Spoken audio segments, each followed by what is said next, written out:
ఓం నమో వెంకటేశాయ నమః. నాహం కర్త హరిః కర్త సర్వసంభవాం అని పివిఆర్కే ప్రసాద్ గారు తన అనుభవాలను అక్షర రూపంలో ఈ గ్రంథంలో పొందుపరిచారు. అవన్నీ మీకు చదివి వినిపించే భాగ్యం నాకు దక్కినందుకు ఆ స్వామికి కృతజ్ఞతలు తెలుపుతూ అధ్యాయాల వారీగా మీకు చదివి వినిపిస్తాను. మీరందరూ కూడా స్వామి కృపా కటాక్షాలను పొందాలని ఆశిస్తున్నాను. ఓం నమో వెంకటేశాయ నమః. హరిగురు అనుగ్రహం. 2003 ఏప్రిల్ మొదటి వారంలో ఒకరోజు రాష్ట్ర ప్రభుత్వ ప్రధాన కార్యదర్శి శ్రీమతి సతీ నాయర్కి వీడ్కోలు కొత్త ప్రధాన కార్యదర్శి శ్రీ మోహన్ కందాకి స్వాగతం తెలిపే కార్యక్రమం ఐఏఎస్ ఆఫీసర్స్ అసోసియేషన్ భవనం ఆవరణంలో జరుగుతుంది. నేను సతీ నాయర్ 1966 ఐఏఎస్ బ్యాచ్కి చెందిన వాళ్ళం. మా బ్యాచ్కి చెందిన వాళ్ళు, మాకన్నా సీనియర్లైన వాళ్ళు మరికొంతమంది కూడా ఆ సభలో ఉన్నారు. మా లాంటి వాళ్ళందరం గత స్మృతుల మధురానుభూతిలో తేలిపోతున్నాం. ముస్సోరిలో లాల్ బహదూర్ శాస్త్రి అకాడమీలో చేరిన కొత్తలో అనుభవాలు, అప్పటి బ్యాచ్మేట్ల గురించి ఆరాలు, ఎవరెవరు రిటైర్ అయిపోయారు, ఇంకా ఎవరెవరు ఎక్కడున్నారు వగైరా పలకరింపులు నడుస్తున్నాయి.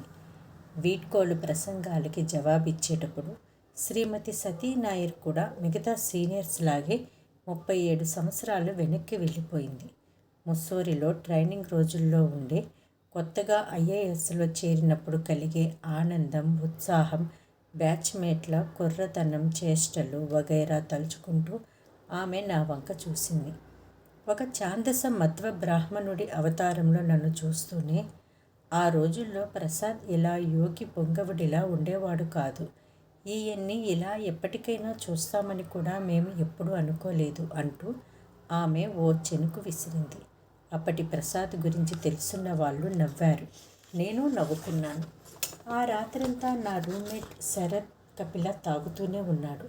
అర్ధరాత్రి వేళ నేను లేచి చూసి విసుక్కున్నాను.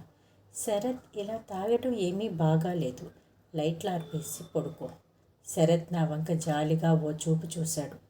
అప్పట్లో నా వేషం కూడా అందుకు తగినట్లుగానే ఉండేది.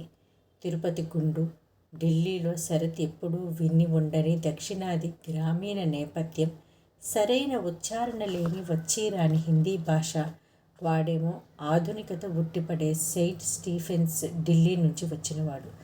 దాంతో సహజంగానే వాడు నన్ను చూసి జాలిపడ్డాడు. ప్రసాద్, మందులో ఉన్న మజా తెలిస్తే నువ్వు ఇలా మాట్లాడవు, నువ్వు తాగి అప్పుడు చెప్పు, తాగడం మంచిది కాదని అంటూ శరత్ నన్ను రెచ్చగొట్టాడు. నేను ఎంత అనునయంగా చెప్పినా అతను వినిపించుకునే మూడ్లో లేడు. చేతకాని మాటలు మాట్లాడొద్దన్నాడు. త్రాగుడులో ఉన్న ఆనందం తట్టుకోలేని పిరికివాణ్ణన్నాడు. తాగే ధైర్యం లేక నీతులు వల్లిస్తున్నానన్నాడు. అతని మాటలకి అడ్డు ఆపు లేదు. నాకు పౌరుషం పొడుచుకొచ్చింది. శరత్, ఈ బ్రాందీ విస్కీల గురించి నాకు చెప్పకు, నాకివి కొత్త కాదు, వాటి లోతులు చూసేశాను. ఇప్పుడు కొత్తగా నీకోసం నేను ప్రయోగం చేయనక్కర్లేదు అంటూ గట్టిగా మందలించాను అనుకున్నాను కానీ దానివల్ల రాగల పరిణామం ఏమిటో ఆ క్షణంలో ఆలోచించలేదు. నా మాటలతో శరత్ మరింత రెచ్చిపోయాడు. అలాగా, వీటి లోతులు చూసేశావా? ఏది, ఇప్పుడు తాగి చూపించు, ఎంత లోతుగా తాగలవో చూస్తాను. ఈ ఒక్క పెగ్గు తాగలవా? పోని అరపెగ్గు, పోని స్పూనంతా తాగలవా? నాకు ఆవేశం వచ్చింది. అంతే, ఆ మిగతా రాత్రంతా సురాపానంలో శరత్తో పోటీ పడ్డాను. కానీ అలా శరత్తో పంతానికి పోయి నేను చేసిందేమిటి? నిషాలో ఊగిసలాడుతూ నాన్నగారికి చేసిన వాగ్దానానికి ఉద్వాసన చెప్పటం. అసలు నేను మా నాన్నగారికి అలా మాట ఇవ్వాల్సిన పరిస్థితి వస్తుందని ఎప్పుడూ అనుకోలేదు. కానీ వచ్చింది. అకాడమీలో ఇండియన్ అడ్మినిస్ట్రేటివ్ సర్వీసెస్ ట్రైనింగ్లో చేరటానికి బయలుదేరే ముందు గుంటూరులో ఫ్రెండ్స్ అంతా బలవంతం చేసి ఒక బీరు పార్టీ ఇచ్చారు. అప్పట్లో రాష్ట్రంలో మద్య నిషేధం అమల్లో ఉండేది. అతి కష్టం మీద బీర్లు సంపాదించాం. ఓపిక కొద్దీ తాగేశాం. నాకది కొత్త కాదు. అప్పటి వరకు ఇంటికి దూరంగా ఉంటూ కాలేజీలో చదవాల్సి రావడం, ఎంఏ చదవటం కోసం నాగపూర్లో ఉండాల్సి రావడం, లెక్చరర్గా కూడా ఇంటికి దూరంగా రాయపూర్లో ఉంటూ ఉండడంతో అవకాశమున్న వ్యసనాలన్నీ నన్ను ఆశ్రయించాయి. చివరికి నేను అకాడమీలో చేరే నాటికి నా పరిస్థితి ఏమిటంటే, నా చిన్నప్పుడు ఒక జోక్ విన్నాను. ఒక బ్రాహ్మణ అమ్మాయికి పెళ్లి సంబంధం గురించి తండ్రి తిరుగుతుంటాడు. మధ్యవర్తి ఎవరో వచ్చి మంచి సంబంధం అని ఒక కుర్రాడు గురించి చెబుతాడు. అమ్మాయి తండ్రి సహజమైన ఆశతో అడుగుతాడు, అబ్బాయికేమీ చెడు అలవాట్లు లేవుగా? అబ్బే, అస్సలు లేవు. అప్పుడప్పుడు సిగరెట్ కాలుస్తుంటాడంతే. సిగరెట్ అలవాటు ఉందా? అది కూడా మరీ అదే పనిగా పీల్చడు. ఎప్పుడన్నా కారా కిల్లి వేసుకున్నప్పుడే. కారా కిల్లి అలవాటు ఉందా? మామూలుగా వేయడు. ఏదన్నా నాటుకోడి వేటపోతూ మాంసం తిన్నప్పుడే. అయ్యో, మాంసం కూడా తింటాడా? అదైనా ఎప్పుడన్నా ఓ చుక్క త్రాగినప్పుడే. అంటే త్రాగుడు అలవాటు కూడా ఉందా? అబ్బే, అది కూడా ఎప్పుడన్నా మంచి కంపెనీ దొరికినప్పుడే. ఇలాంటి స్థితిలో 1966లో నేను అకాడమీలో చేరాను. అలా చేరటానికి ముందు ఫ్రెండ్స్ ఇచ్చిన బీరు పార్టీ నుంచి ఆ రాత్రి ఇంటికి తిరిగి వెళ్లాల్సి వచ్చినప్పుడు చాలా ఇబ్బంది పడ్డాను. 4-5 కిల్లీలు నమిలాను. సెంటు జల్లుకున్నాను. బీరు వాసన మా నాన్నగారికి తెలియకుండా జాగ్రత్త పడ్డాననుకున్నాను. కానీ గుమ్మంలోకి అడుగు పెట్టగానే ఆయన పసిగట్టేశారు. అప్పటికే 4 ఏళ్ల పాటు లెక్చరర్గా చేసి వచ్చాను కాబట్టి ఆయన నా మీద చిన్నపిల్లాడి మీద అరిచినట్లు అరవలేదు. చూడయ్యా, నువ్వొక క్రింది స్థాయి మధ్యతరగతి కుటుంబానికి చెందినవాడివి. నీకు దారిద్ర్యం అంటే ఏమిటో తెలుసు. కాబట్టి నీ జీవితం నీకన్నా లేని వాళ్ళ జీవితాలు బాగు చేయటానికి ఉపయోగపడాలని నువ్వు ఐఏఎస్లో చేరితే బాగుండనుకున్నాను. కానీ ఇలాంటి దురలవాట్లు ఉన్నవాళ్ళు ప్రజల్లో తమ అంకిత భావం పట్ల విశ్వాసాన్ని కలిగించలేరు. రాష్ట్రంలో మద్య నిషేధం అమల్లో ఉన్నా కూడా దాన్ని ఉల్లంఘించి త్రాగుడు కోసం ఎగబడేవాడు ప్రజలకి ఏ రకమైన సేవలు అందించగలడు? వాడికి లేని నీతి ప్రజలకి ఉండాలని ఎలా చెప్పగలడు? ఇలా ఆయన చెప్పిన మాటలు భాషలో సున్నితంగా ఉన్న భావంలోని వాడి వేడి నన్ను నిరుత్తరుణ్ణి చేశాయి. నీకు కావాల్సిందే ఆ త్రాగుడు వల్ల వచ్చే కిక్కే అయితే అదేదో నేనే ఇచ్చేవాణ్ణి కదా. ఇది ఆయన చెప్పిన ముగింపు వాక్యం. సిగ్గుపడ్డాను. ఇంకెప్పుడూ చేయను అంటూ తలంచుకొని ఇంట్లోకి వెళ్ళిపోయాను. కానీ ఆ రాత్రంతా మదనపడిపోయాను. నాన్నగారిని కష్టపెట్టకూడదన్న భావం కన్నా దేశంలో అత్యున్నతమైన సర్వీసులో చేరేవాడు త్రాగుబోతు అయితే వాడు ప్రజలకు ఎలాంటి విశ్వాసాన్ని కలిగించలేడు అన్న మాటలే నన్ను వెంటాడాయి. అంతే, జీవితంలో ఇంకెప్పుడు మద్యం ముట్టకూడదనుకున్నాను. అలా దృఢంగా నిర్ణయించుకున్నాక ముస్సోరీ చేరుకున్నాను. అక్కడ నా రూమ్మేట్ శరత్ కపిల. అకాడమీలో మన జోరు కొంచెం ఎక్కువగా ఉండేది. ఆఫీసర్స్ క్లబ్ ఎలక్షన్లలో పోటీ చేసి చైర్మన్గా ఎన్నికయ్యాను. ట్రైనీల తరపున అకాడమీ మేనేజ్మెంట్తో తలపడాలన్నా, ఏదన్నా కల్చరల్ ప్రోగ్రామ్స్ నిర్వహించాలన్నా అన్నిటికీ నేనున్నానంటూ దూసుకు వెళ్ళడం అలవాటైపోయింది. అలా బ్యాచ్మేట్లలో బాగా పాపులర్ అయిపోయాను. ఎంత బలంగా పాపులర్ అయ్యానంటే ప్రసాద్ చేతిలో సిగరెట్ లేకుండా ఉన్న ఫోటో చూపిస్తే 100 రూపాయలు బహుమతి ఇస్తామంటూ ఫ్రెండ్స్ నా మీదే సవాళ్లు విసురుకునేటంతగా. ఎంఏ చదువుతున్నప్పుడు వంటపట్టిన మహత్తరమైన దురలవాటు ఈ ధూమపానం. అకాడమీలో ఉండగా రోజుకి 70-80 సిగరెట్లు కాలుస్తుండేవాణ్ణి. నా స్పీడు, ఈ అలవాట్ల జోరు నాకు అకాడమీలో తెచ్చిపెట్టిన బిరుదల్లా జల్సా రాయుడు. నిజానికి నాకు ఈ దురలవాట్లు అబ్బటానికి మా ఇంటి వాతావరణంలో ఏమాత్రం అవకాశం లేదు.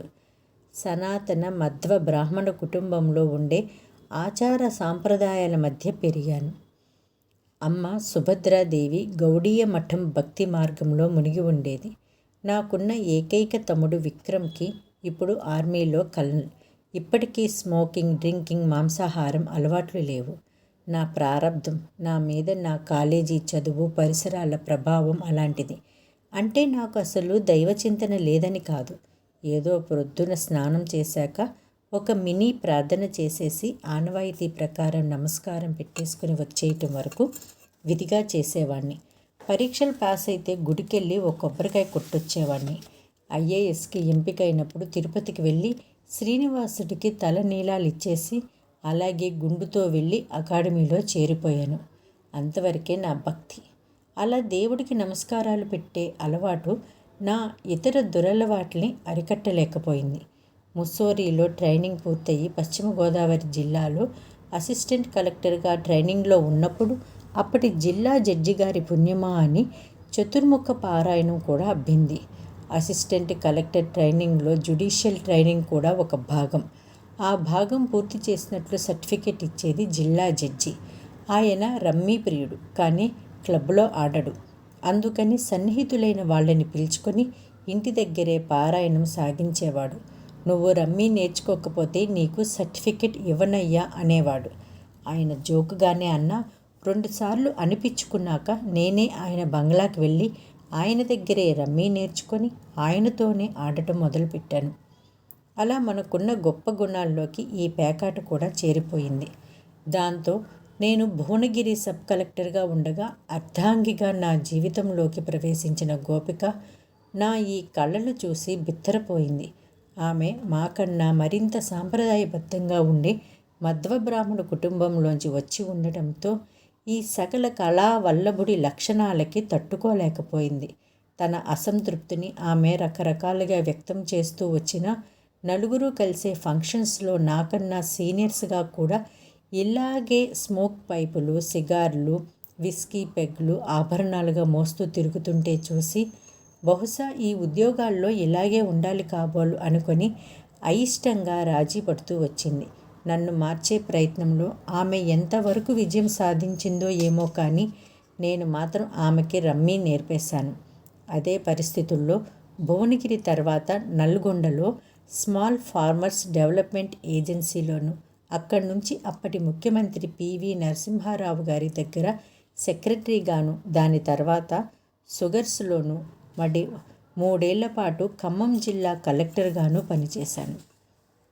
అలవాట్ల విషయంలో నాన్నగారికి ఇచ్చిన వాగ్దానాన్ని పూర్తిగా నిలబెట్టుకోలేకపోయినా మనకన్నా లేని వాళ్ళ జీవితాల్లో వెలుగులు నింపటం కోసమే నువ్వు ఐఏఎస్లో చేరాలని కోరుకున్నాను అన్న ఆయన ఆశే నేను పనిచేసిన ప్రతి పోస్టులోనూ నాకు స్ఫూర్తిగా నిలిచింది.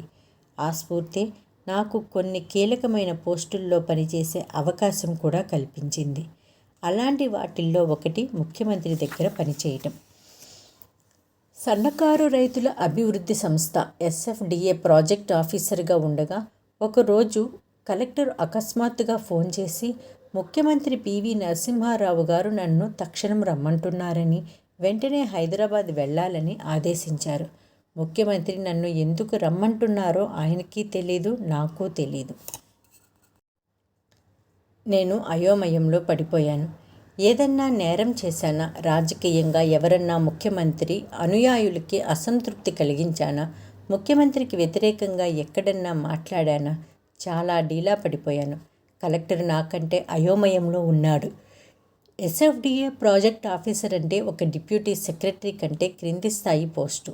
అంత చిన్న పోస్టులో ఉండే వ్యక్తిని ముఖ్యమంత్రి అర్జెంటుగా రమ్మన్నటమేమిటి? ఏమైతేనే హైదరాబాద్ వెళ్ళాను. ముఖ్యమంత్రిని కలిసే ముందు ఆయన ఆఫీసులో విచారించాను. నన్నెందుకు రమ్మన్నట్లు ఎవరికీ తెలీదు. నాలో ఆందోళన పెరిగింది. విషయం ఏదో చాలా సీరియస్గా ఉందనుకున్నాను. అప్పటికి నాకు పూర్తిగా 30 ఏళ్ళు కూడా లేవు. ఆవేశం పాలు ఎక్కువ. సరే చూద్దాం, ఏదో నేరం చేశానంటారు అంతే కదా అనుకుంటూ ఎదురుదాడికి కావలసిన మనోస్థైర్యంతో రెడీ అయిపోయాను. సీఎం దగ్గరికి వెళ్ళాక, ఏమయ్యా మీ నల్గొండ SFDA గురించి ముఖ్యమంత్రుల సమావేశంలో ప్రైమ్ మినిస్టర్ చెప్పారు అంటూ ముఖ్యమంత్రి ఆరంభించారు. నాకు అర్థమైపోయింది ఆయన దేన్ని గురించి చెబుతున్నారో. నల్గొండ సన్నకారు రైతుల అభివృద్ధి సంస్థ SFDA ప్రధానంగా చిన్న రైతులకు సబ్సిడీలు ఇవ్వడం, బోర్లు తవ్వుకుంటే రుణాలిప్పించడం, వర్క్స్ ప్రోగ్రామ్స్ ద్వారా రైతు కూలీలకి పనులు కల్పించడం చేస్తుండేది. దేశంలోని పైలట్ ప్రాజెక్టులలో అది మొదటిది. అయితే ఈ రుణ సదుపాయాన్ని సొంత భూములున్న చిన్న మధ్యతరగతి రైతులు బాగా ఉపయోగించుకునేవాళ్ళు. కానీ నల్గొండ వంటి జిల్లాల్లో సన్నకారు రైతులకున్న భూములు చాలా వరకు ఇనాం భూములు కావటం వల్ల వాళ్ళకి బావులు తవ్వుకోవటానికి అలాంటి భూముల మీద ఏ బ్యాంకు రుణాలిచ్చే అవకాశం లేదు. పథకం యొక్క లక్ష్యం ఆర్థికంగా బాగా వెనుకబడి ఉన్న రైతులకు సహాయపడటం. కానీ ఆ లక్ష్యం ఇక్కడ నెరవేరటం లేదు. నేను సాహసించి ఒక ప్రయోగం చేశాను. ఎక్కడైతే ఎకరం, 1.5 ఎకరం, 2.5 ఎకరాల లోపు భూములున్న రైతులు దగ్గరగా ఉంటారో అలాంటి చోట వాళ్ళందరికీ కలిపి ఒక సామాజిక బావిని వాళ్ళ చేతే తవ్వించడం. బావి తవ్వినందుకు వాళ్ళకి వర్క్స్ ప్రోగ్రాం కింద కూలీ ఇస్తాం. ఆ కూలీలో సగాన్ని మోటార్ వేయటానికి వాళ్ళ వాటా క్రింద SFDAకి జమ చేస్తాం. మోటార్కి అయ్యే వ్యయంలో మిగతాది SFDA సబ్సిడీ. అలా వాళ్ళకి సేద్యపు బావి లభిస్తుంది. ఆ మోటార్ బావి తాలూకు సేద్యపు నీటికి వాళ్ళు ఆయకట్టుదారులు అవుతారు. అలా వాళ్ళకి బావి తవ్వకంలో కూలీ లభిస్తుంది. వాళ్ళు భూములు సేద్యం చేసుకోవటానికి నీరు లభిస్తుంది. పైగా ముందు కూలీలుగానే కాక వాళ్ళు వ్యవసాయదారులుగా కూడా బ్రతకవచ్చు. ఇది నా ఆలోచన. కానీ ఇలా చేసేందుకు ఆ పథకంలో ఎక్కడా వెసులుబాటు లేదు. వర్క్స్ ప్రోగ్రాం కింద చెరువులు, రోడ్లు వగైరా మాత్రమే కమ్యూనిటీ వర్క్స్గా SFDA పథకంలో నిర్వచించబడ్డాయి. అయినా నిబంధనలు అతిక్రమించి బావులు తవ్వించడానికి సాహసించాను. ఇన్స్పెక్షన్కి వచ్చిన కేంద్ర ప్రభుత్వ అడిషనల్ సెక్రటరీ శ్రీరామకృష్ణయ్య తర్వాత కాలంలో ఆయన నాబార్డ్ చైర్మన్గా, RBI డిప్యూటీ గవర్నర్గా కూడా చేశారు. నిబంధనలకు విరుద్ధంగా చేస్తున్నప్పటికీ ఐడియా బాగుందని మెచ్చుకున్నారు. కానీ నేను చేసింది నిబంధనలను ఉల్లంఘించడమే అన్నారు. విషయం ప్రధానమంత్రి ఇందిరాగాంధీ గారితో చర్చించాలన్నారు. విషయం వెల్లడిస్తూ ముఖ్యమంత్రి తన సంభాషణ కొనసాగించారు. నిబంధనలకి విరుద్ధంగా ఉన్నప్పటికీ నల్గొండ జిల్లాలో జరుగుతున్న ప్రయోగం వల్లనే సన్నకారు రైతులకి నిజమైన ప్రయోజనం కలుగుతుందని ప్రధానమంత్రి ఇందిరాగాంధీ నమ్ముతున్నారయ్యా. మీ ఆంధ్రప్రదేశ్లోనే ఇలా జరుగుతోందని ఆవిడ చెప్పేదాకా నాకు తెలీదు. ఏమైనా ఇప్పుడు ఆవిడ ఈ ప్రయోగాన్ని అన్ని రాష్ట్రాలకి విస్తరించాలని ఆదేశాలిచ్చారు. నాకు చాలా సంతోషం అనిపించింది. నేను ఊపిరి పీల్చుకున్నాను. అలా కొంచెం సేపు మాట్లాడాక ఆయన అకస్మాత్తుగా ఐ లైక్ యూ ప్రసాద్, నా సెక్రటరీగా నువ్వు ఇక్కడికే వచ్చేయ్ అంటూ ఆదేశించారు. చేసిన ప్రతి ఉద్యోగంలోనూ నాన్నగారిచ్చిన స్ఫూర్తితో సాగుతూ వచ్చిన నా ఆలోచన విధానాన్ని, ఉద్యోగంలో నా పనితీరుని గోపిక హర్షించగలిగింది.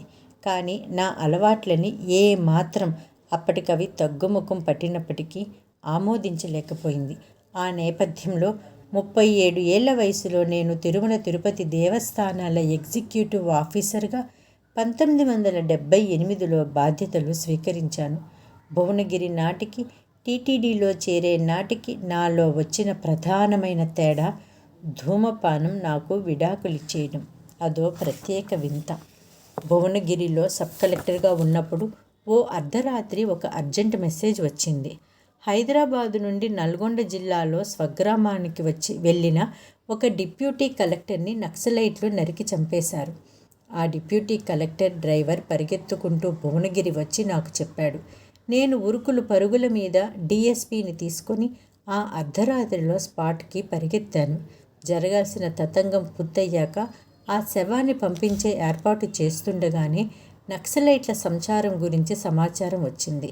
వెంటనే DSP నేను కలిసి పోలీస్ పార్టీతో చుట్టుప్రక్కల అడవులన్నీ గాలించడం మొదలుపెట్టాం. మా బృందం అలా చెట్టు, పుట్ట, కొండ, లోయ వెతుకుతూనే ఉన్నాం. ఇక ఉపయోగం లేదనుకున్నాక భువనగిరి తిరిగొచ్చేసాం. అలా అప్పటికి దాదాపు రోజున్నర పైగా తిరిగాం. ఇంటికి రాగానే అలవాటు ప్రకారం గోపికను అడిగాను, సిగరెట్లు ఎక్కడ? గోపిక నన్ను నిలదీసింది. మీరు మొన్న వెళ్ళేటప్పుడు ఎన్ని సిగరెట్ ప్యాకెట్లు తీసుకెళ్లారు? గుర్తు చేసుకున్నాను. నేనేమీ ప్యాకెట్లు పట్టుకెళ్ళలేదు. బహుశా చేతిలో ఒక సిగరెట్తో వెళ్ళుంటాను, అదే చెప్పాను. మరి ఆ అడవుల్లో ఏం కాల్చారు? అప్పుడు నాకు స్ఫురించింది. గత 2 రోజులుగా నేను ఒక్క సిగరెట్ కూడా కాల్చలేదు. దాంతో గోపిక అందుకుంది. 2 రోజుల పాటు సిగరెట్ ఆలోచన లేకుండా గడిపేశారు కదా, ఇప్పుడు సిగరెట్ త్రాగడం మానేయండి, ఏమవుతుందో చూద్దాం. నేను ఆలోచిస్తున్నాను. మీరు మానగలరు, మానాలి అనుకుంటే మీరు మానేయగలరు.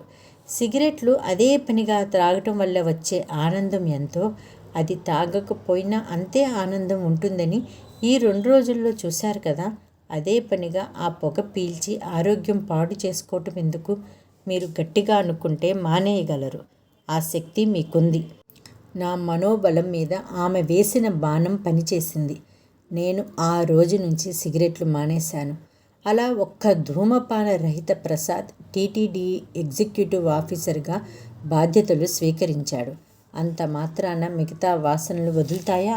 టీటీడీలో చేరాక కూడా మిగతా ప్రత్యేకతలు అప్పుడప్పుడు నన్ను వెంటాడుతూనే వచ్చాయి. అయితే నేను మొదటిసారి ఎగ్జిక్యూటివ్ ఆఫీసర్గా తిరుమల ఆలయానికి వెళ్ళి శ్రీనివాసుడి దర్శనం చేసుకున్నప్పుడు నూనె దీపాల వెలుగులో కోటి సూర్యప్రభలతో ప్రకాశిస్తున్నట్లు, సకల జనావళికి తానే రక్షకుడైనట్లు, సమస్త పాపాలను నశింపజేసే దివ్యశక్తి కిరణాలను ప్రసరింపజేస్తున్నట్లు కనిపించిన ఆ శ్రీనివాసుడి దివ్య మంగళ విగ్రహం చూస్తూ నన్ను నేను మైమరిచిపోయాను. అంతకుముందు అనేకసార్లు తిరుమలకి వెళ్ళాను, స్వామిని చూశాను. కానీ ఆ రోజు ఎగ్జిక్యూటివ్ ఆఫీసర్ హోదాలో మొదటిసారిగా ఆయన ముందు ప్రణమిల్లినప్పుడు నాలో అణువణువులోనూ ఏదో విద్యుత్ ప్రవహించినట్లే నా శరీరం కంపించింది. కళ్ళు మూసుకున్నాను. నిన్ను నమ్మి ఇక్కడకు వచ్చే భక్తులకి నీ ప్రతినిధిగా నిజమైన సేవ చేసే అవకాశం కల్పించు స్వామి అని ప్రార్థిస్తున్నాను. ఎలా సేవ చేయగలరు? మీ అలవాట్లు మార్చుకోకుండా మీరు శ్రీనివాసుడి ప్రతినిధిగా భక్తులకు ఎలాంటి విశ్వాసం కల్పించగలరు? దేవుడి సన్నిధిలో పనిచేసేటప్పుడు కూడా దుర్వ్యసనాల్ని పూర్తిగా వదిలించుకోలేకపోతే భక్తులకి సేవ చేయడానికి కావలసిన శక్తి, స్ఫూర్తి మీకు ఎలా వస్తుంది? నా మాట వినండి. శ్రీనివాసుడి సేవకుడిగా పనిచేసేటప్పుడు మీకీ అలవాట్లు పనికిరావు అంటూ ఆ ముందు రోజు గోపిక నాతో వాదిస్తూ చెప్పిన మాటలు గుర్తుకొస్తున్నాయి. కళ్ళెదురుగా పవిత్రత పరిమళాలు వెదజల్లుతున్న స్వామి కనిపిస్తున్నాడు. చెవుల్లో గోపిక మాటలే మళ్ళీ మళ్ళీ వినిపిస్తున్నాయి. ఆ క్షణంలో నాలో ఒక దృఢమైన సంకల్పం కలిగింది. తిరుమలలో, తిరుపతిలో ఉన్నంతకాలం మధ్య మాంసాలను ముట్టను, పేకాట జోలికెళ్ళను. అలా శ్రీనివాస దర్శనంతో మొలకెత్తిన సంకల్పం క్రమంగా స్థిరపడి, బలపడి, విస్తరించి కొన్ని మాసాల్లోనే నేను ఆ అలవాట్లకి పూర్తిగా తిరుపతి బయట ఉన్నప్పుడు కూడా శాశ్వతంగా దూరమైపోయేలా చేసింది. ఒకప్పుడు దుర్వ్యసనాలకి బానిసైన మనసుని భక్తిపానం వైపుకి మరల్చింది ఆ ఒక్క దర్శనం. టీటీడీ ఎగ్జిక్యూటివ్ ఆఫీసర్గా ఉండగానే ఒకసారి గోపికతో సహా నేను బెంగళూరు వెళ్లాల్సి వచ్చింది. మా మామగారు సుసర్ల శ్రీనివాసరావు గారు కాకినాడ నుంచి టెలిఫోన్ చేసి ఉత్తరాది మఠానికి చెందిన శ్రీ సత్య ప్రమోద తీర్థ స్వామీజీ బెంగళూరు వచ్చి ఉన్నారని, ఎలాగూ అటే వెళ్తున్నాం కనుక మేమిద్దరం ఒకసారి ఆయన దర్శనం చేసుకుంటే మంచిదని సూచించారు. అలాగే బెంగళూరు వెళ్ళి ఆయన్ని చూడగానే నాలో చెప్పలేనంత గౌరవ భావం పొంగి పొర్లింది. ఆయన ముఖంలో వర్చస్సు, మాటల్లో నిరాడంబరత, పనిలో నియమబద్ధత నన్ను బాగా ఆకర్షించాయి. నిజానికి నాకు అప్పటికే టీటీడీ కారణంగా అనేక మంది స్వామీజీలతో, పీఠాధిపతులతో సాన్నిహిత్యం ఏర్పడింది. కంచి, శృంగేరీల పీఠాధిపతులు, అహోబిల మఠం, పరకాల మఠం జీయర్లు, ఆంధ్రప్రదేశ్కి చెందిన సీనియర్, జూనియర్ నారాయణ జీయర్లు, తిరుమలలోని జీయంగార్లతో నాకు చాలా సన్నిహిత సంబంధాలు ఏర్పడ్డాయి. పెజావర్ స్వామీజీ, ఇతర ఉడిపికి చెందిన పీఠాధిపతులు, ఉత్తరాది మఠం, వ్యాసరాయ మఠం, ములబాగల్కి చెందిన శ్రీ పాదరాజ మఠం, మంత్రాలయానికి చెందిన రాఘవేంద్ర స్వామి మఠం వంటి మఠాధిపతులతో ముఖాముఖి చర్చించే అవకాశం లభించింది. ఇంకా పుట్టపర్తి సత్యసాయిబాబా, చిన్మయానంద స్వామి, స్వామి రంగనాథానంద రామకృష్ణ మఠం, సుఖ బ్రహ్మాశ్రమానికి చెందిన విద్యా ప్రకాశానంద స్వామి, వరల్డ్ టీచర్స్ ట్రస్ట్కి చెందిన మాస్టర్ ఎక్కిరాల కృష్ణమాచార్య, వ్యాసాశ్రమ స్వామీజీలు, బ్రహ్మకుమారి ఈశ్వరీయ విద్యాలయం ప్రతినిధులు, ఇలా అనేక మంది ఆధ్యాత్మిక గురువులతో, ప్రబోధకులతో సత్సంబంధాలు నెలకొన్నాయి. రామచంద్ర మిషన్, హరే కృష్ణ ఉద్యమానికి చెందిన స్వామీజీలు, కర్ణాటకకి చెందిన అనేక మంది అద్వైత ప్రచారకులు, లింగాయత్ స్వామీజీలకు, రాధాస్వామి సత్సంగ గురువులకు చేరువయ్యాను. ఈ పరిచయాలు, సంబంధాలు ఎంతవరకు వెళ్ళాయంటే తిరుమలలో, తిరుపతిలో జరిగే ఇంచుమించు ప్రతి ఆధ్యాత్మిక సభలోనూ నేను పాల్గొంటుండేవాణ్ణి. ఈ విషయంలో తిరుమల తిరుపతి దేవస్థానాల ఎగ్జిక్యూటివ్ ఆఫీసర్ పోస్టు నాకు కల్పించిన అవకాశం మహత్తరమైంది. ఎవడు కల్పించాడు ఈ అవకాశం? అలా అనేక మంది ప్రముఖ హిందూ ధర్మ ప్రచారకుల, బోధకుల, పీఠాధిపతుల సంపర్కంతో అనేక విషయాలు తెలుసుకుంటున్నప్పుడే హిందూ ధర్మ ప్రచారం కోసం టీటీడీ కూడా అప్పుడు చేస్తున్న దానికన్నా ఇంకా ఏదో చేయాలన్న ఆలోచన రావడం ఫలితంగా అనేక ప్రచురణలు ప్రారంభించడం జరిగింది. అడ్మినిస్ట్రేషన్ ఎంత సర్వమత సమభావనతో నడిచేదైనప్పటికీ నా దగ్గరికి వస్తున్న వాళ్ళందరి దృష్టిలో ఎగ్జిక్యూటివ్ ఆఫీసర్ అంటే గొప్ప ఆధ్యాత్మిక తత్వవేత్తగా ఉండాలన్న ఆశ గోచరించేది. అందుకే నేను ముముక్షువు కాలేకపోయినా 10 మందికి ఉపయోగపడే పుస్తక ప్రచురణలు చేపట్టడం జరిగింది. చొక్కా జేబులో పట్టే సైజులో మా public relations officer Ravula Suryanarayanamurthy రాసిన భగవద్గీత దగ్గర నుంచి ప్రొఫెసర్ రఘునాథాచార్య ఆధ్వర్యంలో ఆర్ష విజ్ఞాన సర్వస్వం శీర్షికన రూపొందిన భారీ గ్రంథాల వరకు వేలాది పుస్తకాలను ప్రచురిస్తూ వచ్చాం.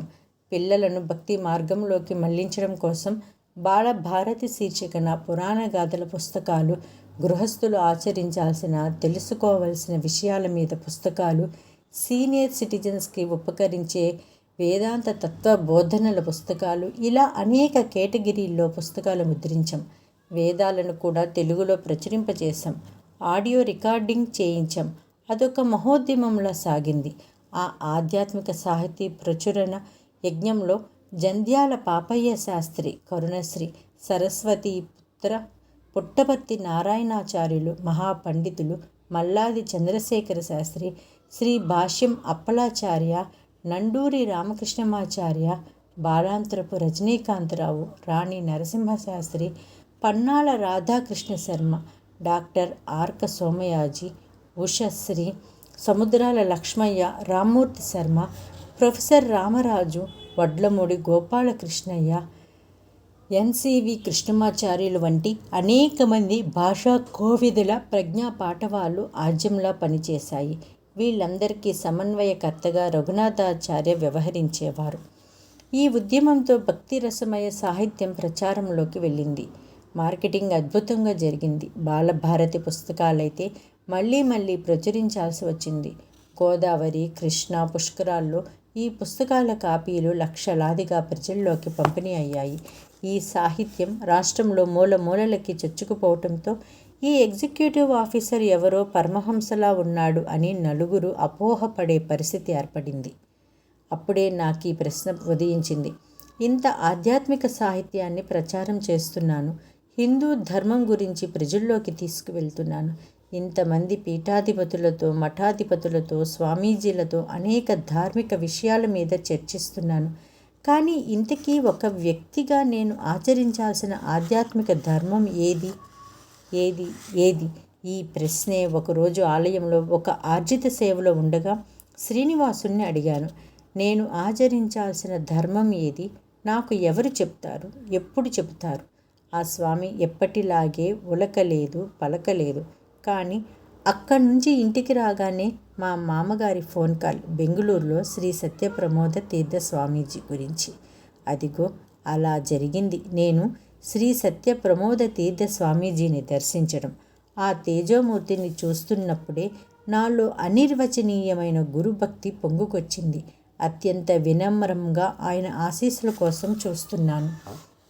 అకస్మాత్తుగా ఆయన నన్ను దగ్గరికి పిలిచి మంత్రాక్షితులతో పాటు ఒక కృష్ణాజనం, జింక చర్మం, దేవతార్చన పెట్టె అందివ్వబోయారు. నాకు అర్థమైపోయింది.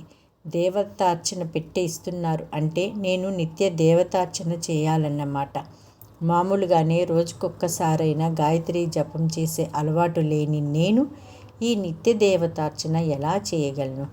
పైగా అది తీసుకున్నానంటే రోజు దేవతార్చన చేస్తానని ఒప్పుకున్నట్లే. అలా ఎవరన్నా గృహస్థ శిష్యులు ఒప్పుకొని చేయకపోతే ఆయనకి నచ్చదు.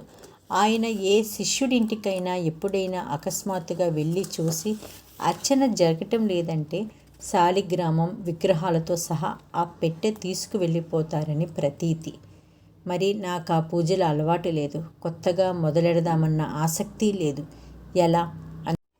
అందుకే నేను నా నిరాసక్తత వ్యక్తం చేశాను. చుట్టూ ఉన్న వారి శిష్యులు, అనుయాయులు విస్మయంతో చూస్తున్నారు. వాళ్ళ దృష్టిలో స్వామీజీ దగ్గర నుంచి మంత్రాక్షతలు పొందటమే గొప్ప ఆశీర్వచనం. వారి దగ్గర నుంచి సుదర్శన శాలిగ్రామం పొందటం అంటే ఎంతో పుణ్యఫలం ఉంటేనే కానీ సాధ్యపడదు. ఇక అసలు శాలిగ్రామమే ఇచ్చారంటే అదొక అసాధారణమైన శుభవార్త. ఇక కృష్ణుడు వాసుదేవ శాలిగ్రామం, అందమైన శంఖం, సుదర్శన శాలిగ్రామం, విష్ణుపాదాలు, చక్రాంకిలతో పాటు హనుమాన్, గరుత్మంతుడు, ఆదిశేషులతో కూడిన పూజ పెట్టే ఆయన ఇస్తున్నారంటే అదొక పూర్వజన్మ సుకృతంగా శిష్యులు భావిస్తారు. అలాంటి అదృష్టం నన్ను వరిస్తోందని వాళ్ళ నమ్మకం. వాళ్ళంతా నాకు వెనకాల నుంచి సన్నగా సలహా ఇస్తున్నారు. తీసుకోండి, తీసుకోండి, వద్దనకండి. నేను ధైర్యం చేయలేకపోయాను. ఎందుకంటే తీసుకున్నాక వాటికి న్యాయం చేయాలి. నేను చేయగలనన్న నమ్మకం నాకు లేదు. స్వామీజీ చిరునవ్వు నవ్వారు. ప్రసాద్, మాకెందుకో ఈ దేవతార్చన సామగ్రి నీకు ఇవ్వాలనిపించింది. ఇది దైవ సంకల్పం కావచ్చు. నీకా అర్హత లేకపోతే మాకీ సంకల్పం కలిగేది కాదు. ఒకవేళ నువ్వు దీనికి న్యాయం చేయలేకపోతే ఆ లోపానికి బాధ్యత గురువుదే గాని నీది కాదు. అలాంటి దోషం జరిగితే మేం స్వీకరిస్తాం. తీసుకో. కొంతకాలం తర్వాత నీ అనుభవం ఏమిటో మాకు చెప్పు. మృదు మధురమైన ఆ మాటలు నన్ను మంత్రముగ్ధుణ్ణి చేశాయి. నాలో నాకు తెలియని ఉత్తేజాన్ని నింపాయి. చూస్తున్న కొద్దీ ఈయనే నా గురువు అన్న భావం వెంటాడి సాగింది. అంతకు ముందు వరకు వెంటాడుతూ వచ్చిన సందేహం మటుమాయమైంది. అప్పుడు స్వామీజీ నాకు అనేక కొత్త విషయాలు చెప్పారు. క్రమంగా అర్థమైంది. అవన్నీ గృహస్థాశ్రమ ధర్మాలు. ఉద్యోగరీత్యా చేయాల్సిన లౌకికమైన విధి నిర్వహణ వేరు, వ్యక్తిగా ఆచరించాల్సిన స్వధర్మానుసారమైన సాధన వేరు. ఏది విధి, ఏది నిషేధం అని శాస్త్రాలు ఘోషిస్తున్నాయో విశదీకరించారు. గృహస్థు ఏమి చేయవచ్చు, ఏం చేయకూడదో స్పష్టపరిచారు. వృద్ధాశ్రమ ధర్మం ప్రకారం బ్రాహ్మణుడు పాటించాల్సిన విధులు, కర్మలు, అనుసరించకూడని మార్గాలు నిషిద్ధం విడమర్చి చెప్పారు. స్వధర్మో నిధనం శ్రేయః, పరధర్మో భయావహ. భగవద్గీత. క్షణకాలం కళ్ళు మూసుకొని శ్రీనివాసుని తలుచుకున్నాను. కళ్ళు తెరిచేసరికి దేవతార్చన సామగ్రి నా చేతుల్లో ఉంది. స్వామీజీ నా చేతిలో ఉంచారు. తిరుపతి తిరిగొచ్చేశాక కొంతకాలం పాటు దేవతార్చన సామగ్రికి రోజు హారతిచ్చేవాణ్ణి. అంతే. కొంతకాలానికి టీటీడీ నుంచి బదిలీ అయింది. ఏడాది పాటు ఇంగ్లాండ్లో ఉండొచ్చాను. ఇంగ్లాండ్లో ఉన్న కాలంలో ఆ దేవుడి పెట్టెని కాకినాడలో మా మామగారింటికి పంపితే మా అత్తగారు శాంతమ్మ గారు శ్రద్ధతో ప్రతిరోజు ఒక అర్చకునితో పూజ చేయించారు. ఇంగ్లాండ్ నుంచి తిరిగి రాగానే గోపిక నాకు ఆ పెట్టె విషయం గుర్తు చేసింది. స్వామీజీ చెప్పిన మాటలు స్ఫురణకొచ్చాయి. స్వామీజీ కళ్ళ ముందు మెదిలారు.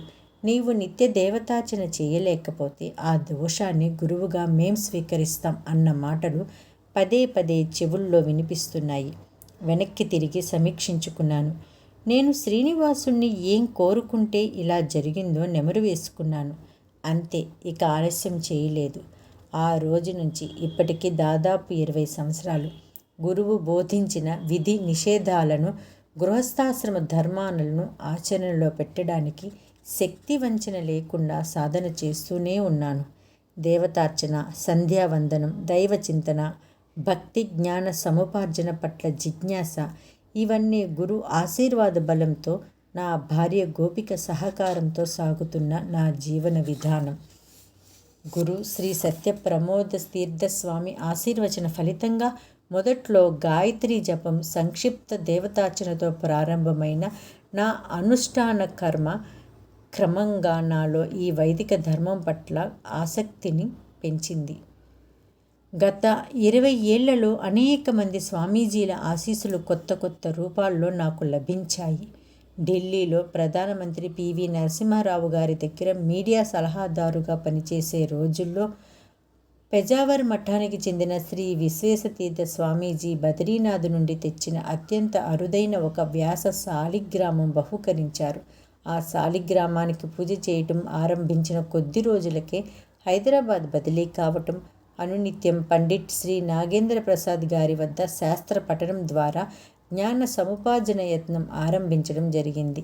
అలా ఆరంభమై శ్రీమద్వాచార్యుల భాష్యంతో కూడిన శ్రీ వేదవ్యాసుల వారి బ్రహ్మసూత్రాల పఠనం, శ్రీ టీకాచారుల శ్రీ రాఘవేంద్రుల వ్యాఖ్యాన పఠనం, మహాభారత తాత్పర్య నిర్ణయం, భాగవత తాత్పర్య నిర్ణయం, ఉపనిషత్తులు వగైరాల పఠన కార్యక్రమాలలో మునిగిపోయాం. ఉత్తరాది మఠానికి చెందిన శ్రీ సత్యాత్మ తీర్థస్వామి, శ్రీ సత్య ప్రమోద స్వామికి శిష్యులు. వారి తరువాత పీఠాధిపతి. నాకు అష్టమంత్ర ఉపదేశంతో పాటు శ్రీకృష్ణ, శ్రీనివాసుల విగ్రహాలను బహూకరించారు. రాఘవేంద్ర స్వామి మఠానికి చెందిన స్వామీజీ సుదర్శన శాలిగ్రామం బహూకరించారు. ఉడిపి శ్రీకృష్ణ మఠానికి చెందిన పాలిమార్ మఠ స్వామీజీ కృష్ణమంత్ర జపం ఉపదేశించారు. పండిట్ నాగేంద్ర ప్రసాద్ గారు బ్రహ్మసూత్ర భాష్యం పూర్తి చేసి మంగళం చేసుకుంటున్నప్పుడు ఒక త్రివిక్రమ విగ్రహాన్ని ఇచ్చారు.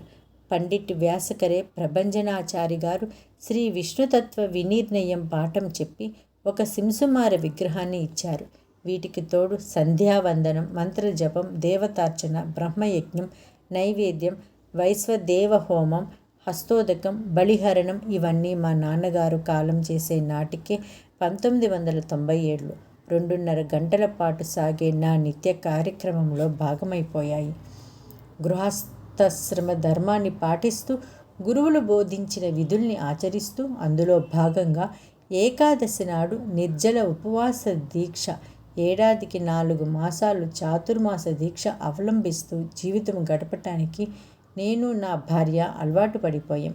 ఉద్యోగ విరమణ చేసే నాటికి రోజుకి కనీసం 9 గంటలు ఆధ్యాత్మిక చింతనలో గడపాలని గోపిక, నేను అనుకునేవాళ్ళం. ఇప్పటిదాకా కర్మ, పూజ ఆచరిస్తున్నాను తప్ప ఇంకా మేం కోరుకున్నట్లుగా జ్ఞాన కార్యం సాగించలేకపోయాను. జ్ఞాన సాధన విషయంలో నా అర్ధాంగి నాకన్నా చాలా ముందుకెళ్ళిపోయింది. అప్పుడప్పుడు గోపిక అంటుంటుంది, ఒకప్పుడు పూజ చేయటానికి కూడా టైం ఖర్చు పెట్టని నేను ఇవాళ అనుష్ఠాన కర్మ కోసం మితిమీరి టైం గడుపుతున్నానని, జ్ఞాన కార్యం నిర్లక్ష్యం చేస్తున్నానని. నిజమే, గృహస్థాశ్రమ ధర్మంలో చెప్పబడిన నిషేధాలను పూర్తిగా పాటించటంలో కానీ, జ్ఞాన సాధన కార్యంలో కానీ ఇంకా చాలా వెనుకబడే ఉన్నాను. కాకపోతే గురువులు బోధించిన ఈ స్వధర్మాచరణ సాధనలో భాగంగా నా అవతారంలో మార్పు వచ్చింది. ఇప్పుడు నా నుదుటి మీద అక్షత, అంగారం చోటు చేసుకున్నాయి. సాంప్రదాయబద్ధంగా ఒక శిఖ నా శిరస్సున వెలిసింది. బహుశా నా ఈ అవతారాన్ని చూసేనేమో. ప్రభుత్వ ప్రధాన కార్యదర్శిగా ఇటీవల పదవీ విరమణ చేస్తూ శ్రీమతి సతీనాయర్ అన్నది. అప్పటి జల్సారాయుడు ప్రసాద్ ఒకనాటికి ఇలా మారిపోతాడని మేమెవ్వరూ ఊహించలేదు. నాలో ఈ మార్పుకి ప్రేరణ ఎక్కడిది అని ఇప్పుడు నాకు సందేహం లేదు. సింహావలోకనం చేసుకుంటే తెలిసిపోయింది. ఏ శక్తి నన్ను ధూమ, మద్య, పానాది వ్యసన మార్గంలోంచి భక్తిపాన మార్గంలోకి మళ్లించిందో, నా చేత టీటీడీలో కొన్ని సత్కార్యాలు చేయించిందో, నాకు తగిన గురువుని చూపించిందో, నా ధర్మం ఏమిటో అర్థమయ్యేలా ఆచరణలో పెట్టడానికి ప్రయత్నించేలా చేసిందో ఇప్పుడు స్పష్టంగా తెలుస్తోంది. హరే శ్రీనివాస. భగవంతుని పట్ల విశ్వాసం ఉంచి ప్రతి వ్యక్తి జీవిత పరమార్థాన్ని తెలుసుకొని జీవి పరలోక ప్రయాణం సైతం ప్రశాంతంగా సాగటానికి ఉపకరించే ధర్మ మార్గాన్ని, భక్తి మార్గాన్ని అవలంబించాలని ఆశిస్తూ శ్రీ పివిఆర్కే ప్రసాద్ గారు రచించిన ఈ నాహం కర్త హరిః కర్త అధ్యాయం ఇంతటితో సమాప్తమైంది. శ్రీకృష్ణార్పణమస్తు. ఓం నమో వెంకటేశాయ నమః.